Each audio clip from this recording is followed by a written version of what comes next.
حشر تک وہ نظارے ہوں گے، اس کی آنکھوں میں حشر تک وہ نظارے ہوں گے جس نے 2 پل بھی مدینے میں گزارے ہوں گے، جس نے 2 پل بھی مدینے میں گزارے ہوں گے۔ ارے کون لے کے جائے گا ہمیں جہنم کی طرف، جب میرے آقا کی انگلی کے اشارے ہوں گے، جب میرے آقا کی انگلی کے اشارے ہوں گے۔ الحمدللہ ہماری جزاک اللہ، الحمدللہ ابھی ہماری جو پہلی زیارت مکمل ہو گئی ہے سیدنا حمزہ رضی اللہ عنہ کا مزاج، اللہ سے دعا کو اللہ کی حاضری آپ کا سلام بادم پیارے حضرت کی بارگاہ میں قبول فرما لے اور ہمیں بار بار مدینہ منورہ کی بات حاضری نصیب فرما دے، آمین ثم آمین۔ ابھی آپ جا رہے ہیں مقام قبا، دین اسلام کے عالم اسلام کی پہلی مسجد، جس کی بنیاد، جس کی پہلی اینٹ میرے آقا نے خود اپنے مبارک ہاتھوں سے رکھی۔ مسجد قبا وہ ہے جس کا گارا، جس کا سیمنٹ اللہ کے نبی نے خود اپنے مبارک ہاتھوں سے بنایا اور اللہ کے نبی نے خود اپنے مبارک ہاتھوں سے لگایا۔ اللہ کے نبی نے فرمایا کہ اے لوگوں مسلمانوں، میری مسجد قبا میں آؤ، یہ مسجد تقویٰ کی بنیاد پر بنائی گئی ہے۔ پوری دنیا میں کوئی ایسی مسجد نہیں ہے جس مسجد میں آپ حضرات 2 رکعت نماز ادا کر دیں اور آپ کو ایک مقبول عمرے کا ثواب مل جائے سوائے مسجد قبا کا۔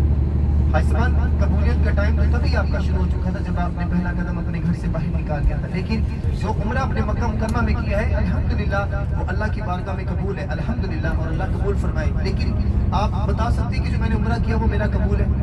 وہ اللہ کی ذات جانتی ہے۔ سمجھانے کی کوشش یہ کر رہا ہوں کہ جو 2 رکعت نماز آپ مسجد قبا میں پڑھنے والے ہیں نا، اس کی مہر اللہ کے نبی نے پہلے لگائی ہے، اس کی قبولیت کی اسٹیمپ پیارے آقا نے پہلے لگا دی ہے کہ جو مسلمان میری مسجد قبا میں گھر سے باوضو ہو کر 2 رکعت نماز میری مسجد قبا میں ادا کر دے گا، اس کو مدینے کے اندر ایک مقبول اور منظور عمرے کا ثواب ہے، جس میں کوئی شک کی گنجائش نہیں ہے۔ زمین آسمان آگے پیچھے ہو سکتا ہے لیکن جو اللہ کے نبی نے فرما دیا وہ تبدیل نہیں ہو سکتا۔ حیثمان جب مکہ سے مدینہ میں اللہ کے نبی آئے، میرے آقا نے اپنی زندگی مبارک کی 53 سال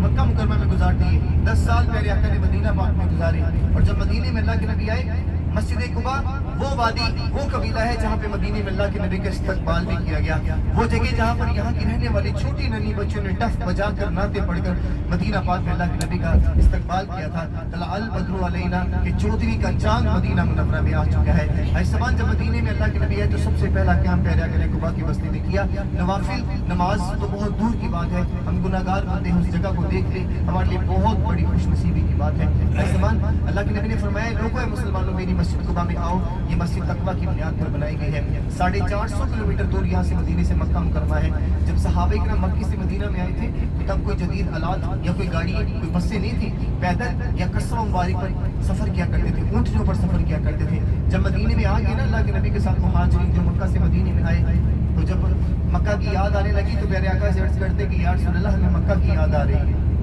جب ہم وہاں پر تھے تو ہم حج بھی کرتے تھے، عمرہ بھی کرتے تھے، طواف بھی کرتے تھے، اگر ایک نیکی کرتے تھے تو ہمیں 1 لاکھ نیکی کا ثواب، اور اگر ہم ایک نماز پڑھتے تھے تو ہمیں 1 لاکھ نماز کا ثواب مل جاتا تھا۔ اب تو ہم ثواب میں بہت پیچھے رہ جائیں گے۔ تب اللہ کے نبی فرماتے ہیں صحابی پریشان مت ہو کہ جو مسلمان میری مسجد قبا میں گھر سے باوضو ہو کر میری مدینے میں 2 نفل پڑھتے گا اس کو مدینے کے اندر ایک مقبول عمرے کا ثواب ہے۔ جو عمرہ آپ مکہ مکرمہ میں ادا کرتے ہیں بہت سی شرائط کا سامنا کرتے ہیں،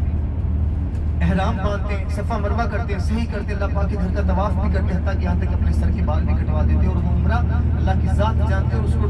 کرنے کے لیے 2.5 گھنٹے کا ٹائم بھی لگا دیتے ہیں۔ ہم مدینے کے اندر آئے ہیں، جب اللہ کے نبی نے ہمیں آسان راستہ طریقہ بتا دیا ہے تو ہم گھر میں سونے کے لیے یہاں پر نہیں آئے، ہم بیٹھنے کے لیے نہیں آئے، ہم خرید و فروخت سامان خریدنے کے لیے نہیں آئے۔ مدینے کا ایک ہی تبرک ہے وہ ہے اجوا مدینہ کھجور، اس کے علاوہ جتنی بھی چیزیں وہ تمام کی تمام باہر سے آتی ہیں، لیکن نسبت صرف مدینہ پاک کی کہ ہم اس کو مدینے سے لے کر جاتے ہیں۔ اگر آپ نے مسلح اٹھاتے تو اس کے اوپر made in Medina, made in China, made in India یا میڈ ان پاکستان لکھا ہوتا ہے، وہ تمام کی تمام باہر سے آتی ہیں اور پھر ان کو ہی اپنے گھروں میں لے جاتے ہیں، صرف نسبت مدینے کی ہوتی ہے کہ ہم مدینے سے لے کے آئے ہیں۔ لیکن حیثمان مدینے کا ایک ہی تبرک ہے وہ ہے اجوا مدینہ کھجور، تو اپنا ٹائم ضائع نہ کریں۔ مدینے کی سب سے بڑی عبادت مسجد نبوی کی عبادت ہوتی ہے۔ ہم یہاں پہ سونے کے لیے آ جاتے ہیں، کھانے کے لیے آ جاتے ہیں۔